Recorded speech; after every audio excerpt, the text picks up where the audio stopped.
नमस्कार, बहुत बहुत स्वागत है आप सभी का। आप देख रहे हैं न्यूज 18 राजस्थान। आप सबके साथ मैं हूं प्रियंका राय और बुलेटिन की शुरुआत इस वक्त मिल रही बड़ी खबर से करेंगे। धौलपुर से यह बड़ी खबर है। बाड़ी कस्बे के मुख्य बाजार में फायरिंग की वारदात हुई है। दुकान पर बैठे युवक पर हमला किया गया है। 12 लोगों ने यह हमला किया है। गाड़ी में बैठकर जान बचाकर युवक भाग गया। गाड़ी की चपेट में एक मजदूर आ गया। गाड़ी की टक्कर से मजदूर घायल हुआ है।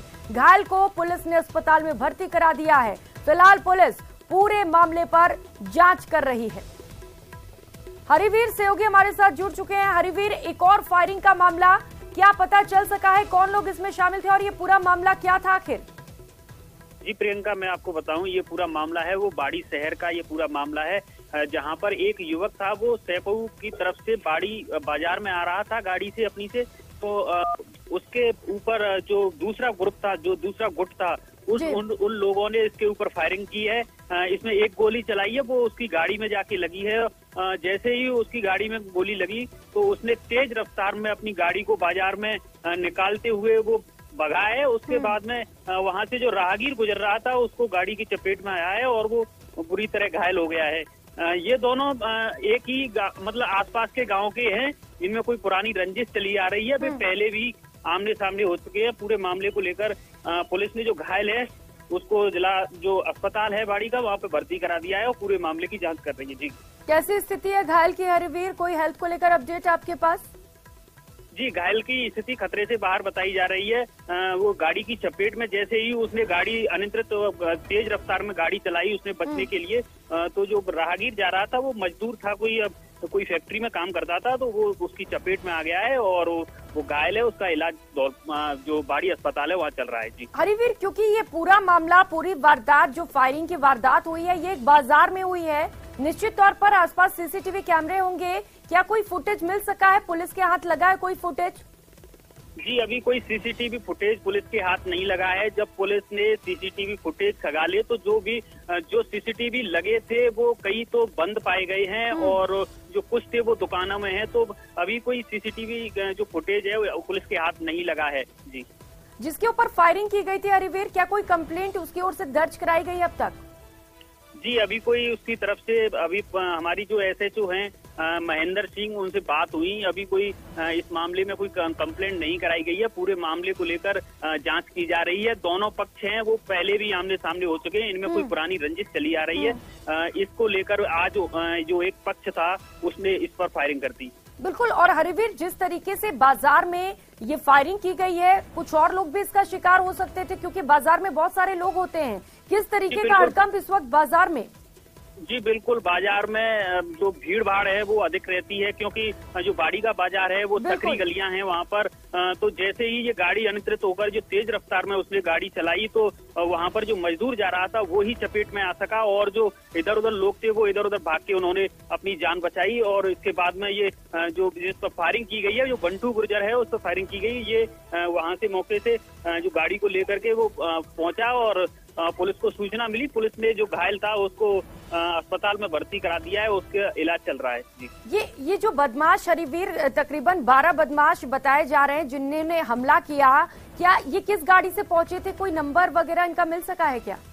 जी, अभी जो इनका ये कोई सूचना नहीं है कि ये कहाँ से, मतलब वो भी वहीं के थे, आसपास के थे, तो वो पहले से वहाँ घात लगाए बैठे थे। ये अपने गांव से ठीक है हरिवीर, आप नजर बनाए रखिए क्योंकि पुलिस पूरे मामले पर जांच कर रही। हो सकता है जल्दी खुलासे हो। बहुत शुक्रिया फिलहाल आपका इन तमाम जानकारियों के लिए। आगे जाके हमने देखा एक गाड़ी बेकाबू होकर आ रही है, उसने गाड़ी को मेरे आगे कुचल दिया। उसके बाद मैं भागा हूँ, मेरे साथ में एक गाड़ी और भी आ गई मोटरसाइकिल। उसके बाद मुझे को नहीं मालूम मैं उस गाड़ी के नीचे कब आ गई। तो मोटरसाइकिल पे थी? नहीं साहब, हम पैदल थे, सीधे रास्ते से आ रहे थे। तो बेकाबू होते हुए जैसे दिखी है वैसे ही हम पीछे को दौड़े। कार थी क्या? कार थी बड़ी वाली। अच्छा, मेरे यहाँ फायरिंग नहीं हो रही थी, क्या फायरिंग हो रही होगी तो पहले हो रही थी, मेरे को नहीं मालूम। मोड़ पर मुझे गाड़ी बेकाबू थी। और बड़ी खबर उदयपुर से मिल रही है जहां पर एक बड़ा हादसा टल गया है। सरकारी स्कूल की जर्जर दीवार ढह गई। हादसे में स्कूटी सवार बाल बाल बचा है। सीसीटीवी में ये पूरी तस्वीरें कैद हो गई। ये वीडियो इस वक्त आपको टीवी स्क्रीन पर दिखा रहे हैं। हादसे को लेकर लोगों में खासा आक्रोश है। शिक्षा विभाग पर लापरवाही के आरोप लगाए जा रहे हैं। पानेरियों की मादड़ी स्कूल की एक घटना है जिसकी तस्वीरें इस वक्त आपको दिखा रहे हैं। बाल बाल एक स्कूटी सवार, आप जो तस्वीर देख पा रहे हैं रेड सर्किल के अंदर, ये तस्वीर है जहां पर एक स्कूटी सवार ठीक उसी दौरान वहां से गुजर रहा था, लेकिन थोड़ी सी समय से ये बाल बाल बचा है। लेकिन बड़ी लापरवाही यहां पर शिक्षा विभाग की ओर से, क्योंकि लंबे समय से ये दीवार जर्जर हुआ पड़ा था। कई बार इसे लेकर लोगों ने कहा भी, लेकिन इस पर कोई सुनवाई नहीं की गई और आज एक बड़ा हादसा यहां पर हो सकता था। हालांकि राहत की बात यह रही कि कोई बड़ा हादसा नहीं हुआ। और डूंगरपुर से खबर है जहां पर चाइनीज मांझे से युवक का गला कट गया है। बाइक पर जाते समय यह हादसा हुआ। शहर के लक्ष्मी नगर की यह घटना है। घायल युवक को अस्पताल में भर्ती कराया गया है। तो डूंगरपुर से ये बड़ी खबर आपको बता रहे हैं जहां पर एक बार फिर से चाइनीज मांझे की वजह से एक युवक का गला कटा है। लगातार चाइनीज मांझे पर बैन की बात कही जा रही है। कहा जा रहा है कि प्रशासन इसे लेकर सख्ती बरत रहा है, लेकिन ऐसा होता नजर नहीं आ रहा है, क्योंकि धड़ल्ले से चाइनीज मांझे बिक भी रहे हैं और लोग बड़े आराम से उन्हें खरीद भी रहे हैं और इनका इस्तेमाल भी किया जा रहा है। यही वजह है कि आए दिन इस तरीके की खबरें सामने आ रही हैं जब लोग चाइनीज मांझे का शिकार हो रहे हैं। एक और बड़ी खबर और ऐसी ही खबर सामने आ रही है जहां पर युवक का चाइनीज मांझे से गला कट गया है। बाइक से ये युवक घर से बाहर निकला हुआ था और इसी दौरान चाइनीज मांझा इसके गले में लिपट गया और इसका गला कट गया। हालांकि फिलहाल युवक को अस्पताल पहुंचाया गया है। जयेश सहयोगी हमारे साथ ज्यादा जानकारी के साथ जुड़ चुके हैं। जयेश, लगातार ये दावे किए जा रहे हैं कि चाइनीज मांझों पर प्रतिबंध है, प्रशासन इसे लेकर सख्त है, लेकिन ऐसा होता नजर नहीं आ रहा है। लगातार इस तरीके के हादसे हो रहे हैं। अभी क्या स्थिति युवक की? देखिए प्रियंका, राज्य सरकार के निर्देश पर जिला प्रशासन ने खानापूर्ति करते हुए चाइनीज मांझे पर प्रतिबंध का आदेश तो कर दिया है, लेकिन धरातल पर जो है वो प्रतिबंध कहीं नजर नहीं आ रहा है। डूंगरपुर जिले में सरेआम चाइनीज मांझा और डोर बिक्री हो रही है। इसी के परिणाम है कि आज हिराता निवासी अक्षय कटारा धातु मिश्रित डोर की चपेट में आने से उसके गले में गंभीर रूप से चोटें आई है। शहर के ये अक्षय कटारा ने बताया कि उसकी बाइक एसपी गार्डन से होते हुए अस्पताल जा रहा था। बाइक लेकर इस दौरान लक्ष्मी नगर कॉलोनी से गुजरने के दौरान चाइनीज मांझे की डोर से उसके गले में फंस गई, जिसके चलते उसकी गर्दन में डोर कटने से उसके गले से खून बहने लगा। युवक अक्षय तुरंत हॉस्पिटल गया जहाँ पर उसने प्राथमिक उपचार करवाया और फिलहाल युवक की हालत खतरे से बाहर है। लेकिन सबसे बड़ा सवाल ये है कि जो पुलिस और प्रशासन जो दावे कर रहा है कि चाइनीज मांझे पर प्रतिबंध किया, वो प्रतिबंध कहीं भी नजर नहीं आ रहा है। बिल्कुल जयेश, ये बड़ी राहत की आप बता रहे हैं कि युवक खतरे से बाहर है, लेकिन बड़ा सवाल तो यही है कि लगातार प्रशासन ये दावे कर रहा है कि हम कार्रवाई कर रहे हैं, छापे भी मारे जा रहे हैं, लेकिन बावजूद इसके जिस तरीके से लगातार हादसे हो रहे हैं, ये कहना गलत नहीं होगा कि सरेआम धड़ल्ले से चाइनीज मांझे बिक रहे हैं और लोग बड़े आराम से खरीद कर इनका उपयोग भी कर रहे हैं। बिल्कुल प्रियंका, प्रशासन के दावे पूरी तरह से खोखले साबित हो रहे हैं और डूंगरपुर जिले में जगह जगह चाइनीज मांझा बिक रहा है और खाना पूर्ति करने के लिए पुलिस दिन में एक आधी कार्रवाई दिखा रही है। बिल्कुल, और जयेश, अगर बार बार इस तरीके के हादसे हो रहे हैं तो प्रशासन को इसके लिए जवाबदेही भी तय करनी होगी। किसकी जिम्मेदारी है इसे भी तय करना पड़ेगा। बहुत शुक्रिया आपका इन तमाम जानकारियों के लिए।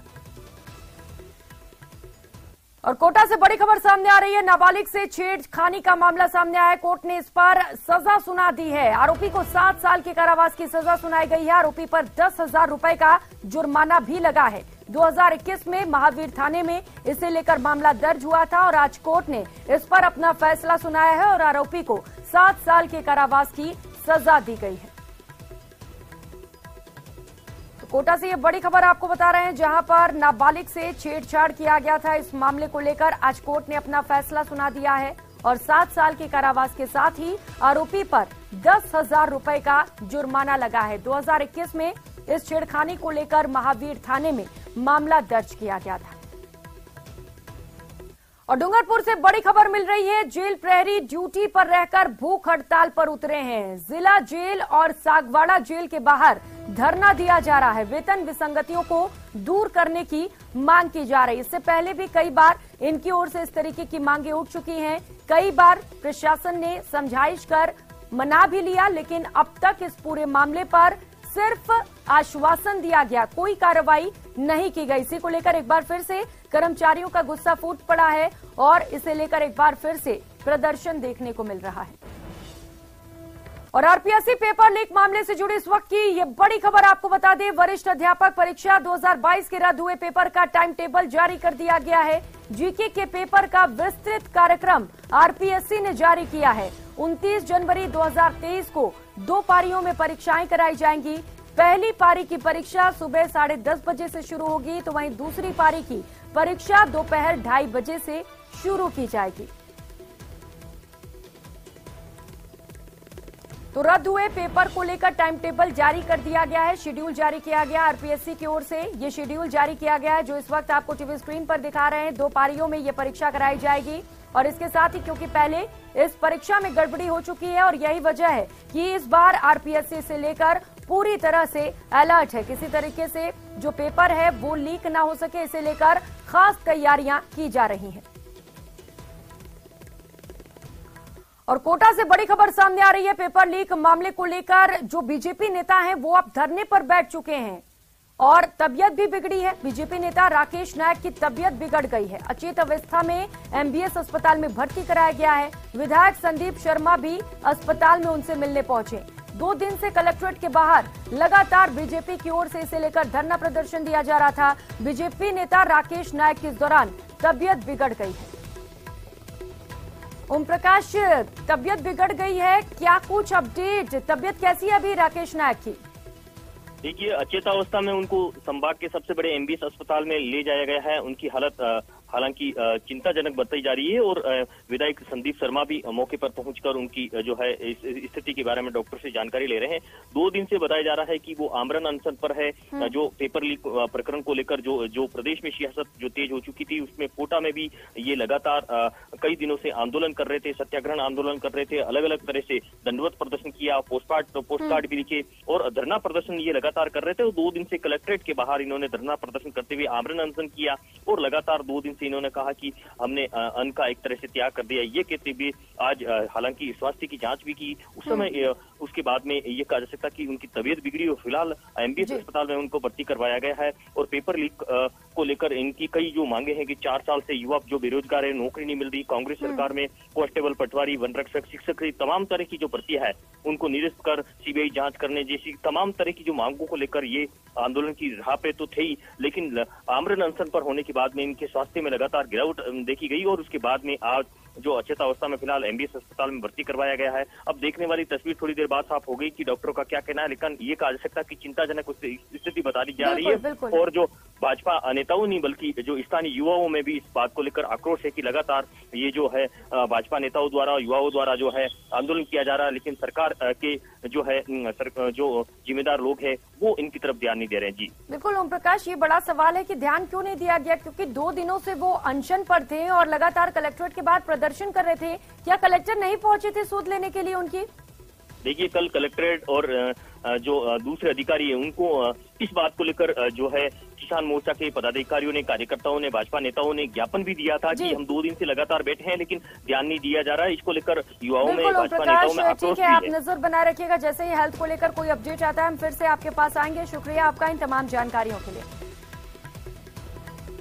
और जयपुर से बड़ी खबर सामने आ रही है। पुलिस महकमे में बड़ा फेरबदल किया गया है। 26 पुलिस इंस्पेक्टर्स का तबादला हुआ है। इस वक्त की ये बड़ी खबर आपको बता रहे हैं। पुलिस मुख्यालय ने ये आदेश जारी किया है। जयपुर कमिश्नरेट सहित कई जिलों में पदस्थापित इंस्पेक्टर को इधर से उधर किया गया है। तो एक बड़ा फेरबदल, 26 पुलिस इंस्पेक्टर का तबादला किया गया है। तो राजधानी जयपुर से इस वक्त की ये बड़ी खबर आपको बता रहे हैं, जहां पर पुलिस महकमे में बड़ा फेरबदल हुआ है। कुल 26 पुलिस इंस्पेक्टर को इधर से उधर किया गया है। पुलिस मुख्यालय ने ये आदेश जारी किया है। और इस बीच एक और बड़ी खबर सामने आ रही है। बाबूलाल नागर का बड़ा बयान सामने आया है। चुनाव मौका है, किसका मौका कैसे बैठ जाए। राजस्थान की आवाम चाहती है कि 2023 का चुनाव गहलोत की रहनुमाई में लड़ा जाए। इसका बड़ा फायदा 2024 के चुनाव में होगा। राजस्थान में काम अच्छा हो रहा है। गहलोत जी में वो कला है कि सबको साथ लेकर चलते हैं। गहलोत जी मिलते हैं तो दिल और आत्मा से मिलते हैं। किसी से गहलोत जी का कोई विवाद नहीं है, किसी से भी राजनीतिक दुर्भावना नहीं रखते हैं। तो बाबूलाल नागर ने तारीफों की झड़ियां लगा दी हैं और जमकर मुख्यमंत्री अशोक गहलोत की तारीफ की गई है। उन्होंने कहा है कि मुख्यमंत्री अशोक गहलोत की अगुवाई में ही ये चुनाव होना चाहिए, इससे 2024 में उन्हें जीत मिलेगी। मौका है, किसका मौका कैसे बैठ जाए, इसलिए लेकिन मेरा ये मानना है राजस्थान का आम चाहता है कि राजस्थान का 2023 का जो चुनाव है वो अशोक गहलोत की रहनुमाई में होगा, तो इससे कांग्रेस का भला होगा और उससे बड़ा फायदा 2024 के चुनाव में होगा कि 2024 में हमें दिल्ली की सरकार में कांग्रेस को वहां काम करना है। इसलिए मैं समझता हूं जो काम हो रहा है राजस्थान में अच्छा हो रहा है और अशोक गहलोत जी में वो कला है जो सबको साथ लेके चलते हैं। बहुत कम या तो मीडिया या कुछ छोटे मोटे कार्यकर्ता अपने हिसाब से कुछ बोलते रहते हैं। राजस्थान में कोई भी ऐसा व्यक्ति नहीं है, चाहे भारतीय जनता पार्टी का हो चाहे कांग्रेस का हो, छोटा नेता और बड़ा नेता हो, सब अशोक गहलोत जी जब आपस में मिलते हैं तो दिल और आत्मा से मिलते हैं। उनके कोई किसी विवाद नहीं है, उनका कोई किसी से किसी तरह की राजनीतिक सोच दुर्भावना की नहीं रखते हैं, वो सबको साथ लेके चलते हैं। मैं तो यही कहना चाहता हूँ। और रुक लेते एक और बड़ी खबर का। आयकर विभाग की ओर से लगातार एक्शन जारी है। प्रदेश में आयकर विभाग की कार्रवाई तीसरे दिन भी जारी है। बीड़ी कारोबारी के आवास और ठिकानों पर यह कार्रवाई की जा रही है। तीसरे दिन 10 ठिकानों पर छापेमार कार्रवाई जारी है। टोंक शहर के दर्जन भर ठिकानों पर तलाशी जारी है। आज आवास के बाहर समाज के लोगों की भीड़ इकट्ठा हो गई। लोगों ने परिवार के लोगों को मस्जिद जाने देने की मांग की है। अभी तक 1 करोड़ 25 लाख की अघोषित नकदी मिली है। 1 करोड़ से ज्यादा की अघोषित ज्वेलरी भी बरामद की गई। बड़े पैमाने पर प्रॉपर्टी में निवेश संबंधी दस्तावेज मिले हैं। 17 से ज्यादा अघोषित लॉकर्स का भी खुलासा हुआ है। तो तस्वीरें आपको दिखा रहे हैं। लगातार आज तीसरा दिन है जब आयकर विभाग की टीम अलग अलग जगहों पर अलग अलग ठिकानों पर मौजूद है और लगातार छापेमार कार्रवाई जारी है। इस बात की तकलीफ है कि वो नमाज के लिए इजाज़त चाहते हैं उनसे। बाकी कानूनी कार्रवाई में तो हम किसी तरह का दखल दे भी नहीं सकते और न देंगे। जो भी वो कर रहे हैं ठीक है, उनकी वो जाने, लेकिन थोड़ा से नमाज के लिए हम चाहते हैं कि उनके लिए नमाज के लिए आधा घंटे की इजाज़त कम से कम। आधा घंटे की अगर कार्रवाई भी चल रही है तब भी उनको आधा घंटे की इजाज़त दे दी जाए जो नमाज पढ़े अदा कर लें, क्योंकि ये जमा की नमाज 8 दिन में एक ही दफ़ा होती है और वक्त पे होती है। बस ये है ये इजाज़त। समस्या हमारी कुछ नहीं है, समस्या हमारी इतनी सी है कि थोड़ा सा नमाज का वक्त मिल जाए इनको 10-5 मिनट का, बस इनकी कार्रवाई करते रहें, हमें उससे कोई एतराज नहीं है। सिर्फ हम तो जुम्मे की नमाज की वजह से इजाज़त चाहते हैं कि इनको नमाज की छूट दे दी जाए। ये हमारी इनसे इत्तला है, रिक्वेस्ट है हमारी। टोंक शहर में बीड़ी व्यवसायी के इनकम टैक्स की कार्रवाई वो पिछले 3 दिनों से जारी है। आज शुक्रवार होने के चलते परिवार के लोगों को नमाज मस्जिद में पढ़ने की अनुमति देने की मांग को लेकर समाज के लोग बड़ी संख्या में आवास के बाहर पहुंचे और मस्जिद में नमाज पढ़ने की मांग को लेकर के उनसे अनुरोध किया। जो मुख्य बीड़ी व्यवसायी है उनके यहाँ आवास जो है वो यानी पुरानी टोंक में यहाँ बड़ी संख्या में लोग पहुँचे और जो कार्रवाई 3 दिनों से जारी है उसको लेकर के घर के लोगों को बाहर और अंदर आने जाने की अनुमति फिलहाल नहीं दी गई है। लेकिन आज शुक्रवार होने के चलते मस्जिद में नमाज पढ़ने की अनुमति मांग को लेकर समाज के लोग बड़ी संख्या में यहाँ घर के बाहर इकट्ठा हुए। सुरक्षा एजेंसियों के जो लोग हैं उनसे समझाइश की और जो मुख्य लोग हैं अंदर घर वो भी बाहर आए, उनसे बातचीत कर इनको फिलहाल आश्वासन दिया गया है। लेकिन बड़ी बात यह कि जो 3 दिनों से कार्रवाई है वो लगातार जारी है और इसको लेकर के क्या कुछ सामने आता है वो पूरी कार्रवाई होने के बाद ही इनकम टैक्स है वो खुलासा करेगी। न्यूज़ 18 राजस्थान, दौलत पारिक, टोंक। और रुक करेंगे अगली खबर का। एईएन अंबासियोल पर कार्रवाई की गई है। एईएन अंबासियोल पर निलंबन की कार्रवाई की गई। पाली में राष्ट्रपति के प्रोटोकॉल को तोड़ने पर यह कार्रवाई की गई है। जलदाय विभाग ने एईएन अंबासियोल को निलंबित कर दिया है। मुख्य अभियंता प्रशासन ने यह आदेश जारी किया। निलंबन के दौरान बाड़मेर मुख्यालय रहेगा। 4 जनवरी को राष्ट्रपति के पैर छूने के प्रयास किए गए थे। तो प्रोटोकॉल को तोड़ा गया था। राष्ट्रपति की सुरक्षा में सेंध लगाई गई थी। ये उस दौरान की तस्वीरें भी आपको दिखा रहे हैं जब एएन ने राष्ट्रपति के पैर छुए थे और इसे लेकर विवाद भी हुआ था कि राष्ट्रपति की सुरक्षा में आखिर ये बड़ी चूक कैसे हो गई। इस पर एक बड़ा एक्शन लिया गया है और एएन अंबा सियोल को निलंबित कर दिया गया है। तो मुख्य अभियंता प्रशासन ने ये आदेश जारी किया है। निलंबन के दौरान बाड़मेर मुख्यालय रखा गया है। और भीलवाड़ा में रिश्वत लेते पकड़े गए 2 घूसखोर। इस वक्त की ये बड़ी खबर भीलवाड़ा से आपको बता रहे हैं, जहां पर रिश्वत लेते 2 घूसखोरों को पकड़ा गया है। निर्माण कंपनी का लाइसेंस अधिकारी और दलाल दोनों गिरफ्तार हो गए हैं। रिश्वत लेते दोनों को रंगे हाथों पकड़ा गया है। निर्माणाधीन मकान नहीं तोड़ने के एवज में ये रिश्वत मांगी गई थी।